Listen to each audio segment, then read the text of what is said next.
What's going on, Monetize Nation? It's your income strategist, George Pitts, and today we're talking about why six-figure earners are going broke. Now, so many people have said, oh, if you earn six figures, you're in the upper middle class and everything is good. But over the last 12 to 15 months, we've seen six figures go down in value to where it's almost like earning a high or even mid five figures a year, right? Because of things that are taken up. Now, you might say that, oh, here George is going to talk about what everybody else has talked about, inflation and all these other things. George, I can't do anything about that. This video is not going to be about those common things. Obviously, you're hearing that everywhere. We're going to talk about more psychological things that have caused this thing and what you can do to combat it.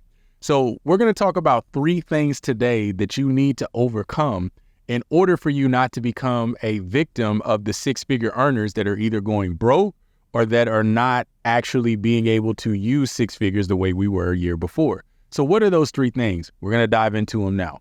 Number one, this is a big one, delayed gratification. A lot of times we think that it's, something that we have to have right now or that is never going to come back. One of the best marketing tactics that people use is this is our final sale or this is our biggest sale ever.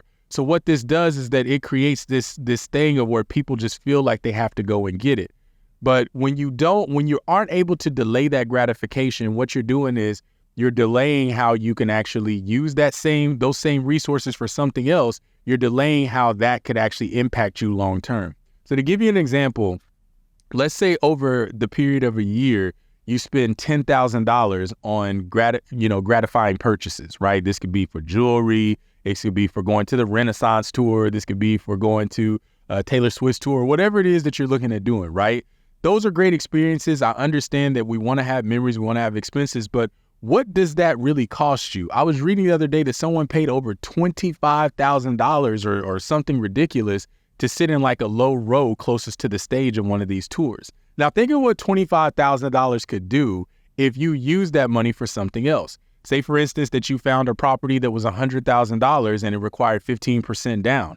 You could have used that $25,000 towards the down payment and even the remainder to do some upgrades and either potentially flip that house or at least put someone in it known as a tenant and literally could have created some cash flow for yourself with a lower mortgage rate. But instead, you opted for the memory. But then what happens when that memory's faded and now you're trying to figure out, oh, I just lost my job or, I'm getting a demotion or, oh, I can no longer get overtime or they're not giving bonuses, whatever it is, because you couldn't delay the gratification of being somewhere that literally you could go a year from now or 2 years from now. What we know about entertainers, they're not going to stop touring. There's always going to be opportunities to create memories, and it's never going to be the final time that you can do it. But one thing we do know is that when you don't have your income and you don't have resources and you have bills that are due, no one's going to come and save you. So you got to figure out, is the concert and the memory going to come and save you, or is the money that you're going to use for some of these things going to do it? Delayed gratification is literally just ripping people apart when it comes to their finances. The second reason that many six-figure earners are going broke, or at least not in a place to where they were a year ago, is very simple. They don't have a plan for their money. Whenever you get paid, if your plan is to just pay all of your bills and then whatever is left, you do whatever with, that is not a plan, right? You're just surviving. Not having a plan for your money means that someone else has a plan for it.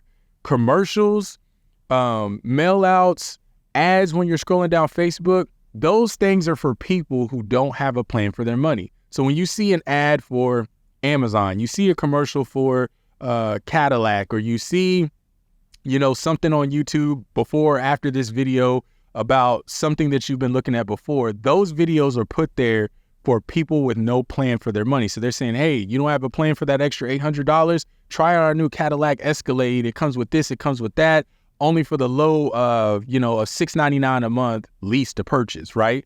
So for someone that doesn't have a plan for their money, if their disposable income, they're going to see that and they're going to be entertained by it and they're going to engage with something like that.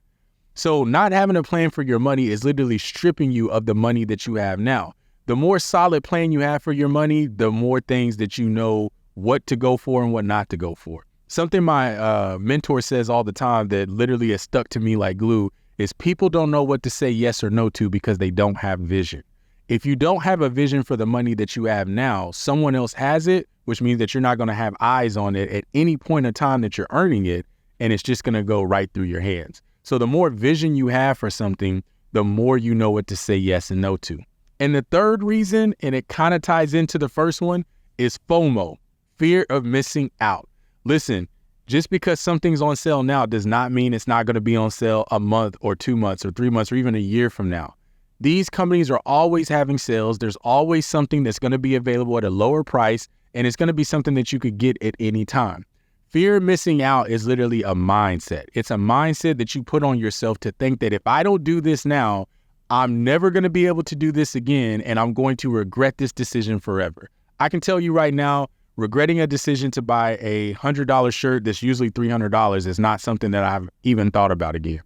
I just bought my first pair of Jordans about a year and a half ago, and I've been a six-figure earner for several years. But I had a plan for my money, and it didn't involve that. Even though I've always been in a position to be able to buy those things and not even have to think twice or worry about the money, because I had such a strong vision for my money and a plan for what I wanted to do with it, it just wasn't in my radar over these last 15, 20 years that many people that I know have went out and bought, and I literally opted to do other things.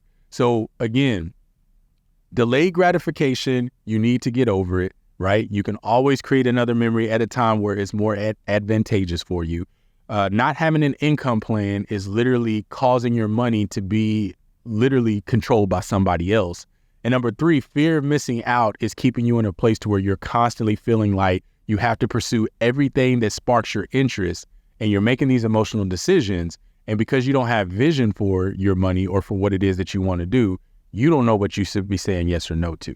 So those are the 3 things that you want to combat in order to allow your 6 figures to stand strong. And that's what you need to do in 2024 and beyond if you want to get to the next level financially, both mentally and physically. So thank y'all so much for paying attention today. This is George Fitz with the Monetize Everything Show. Until next time, learn more and earn more and monetize everything.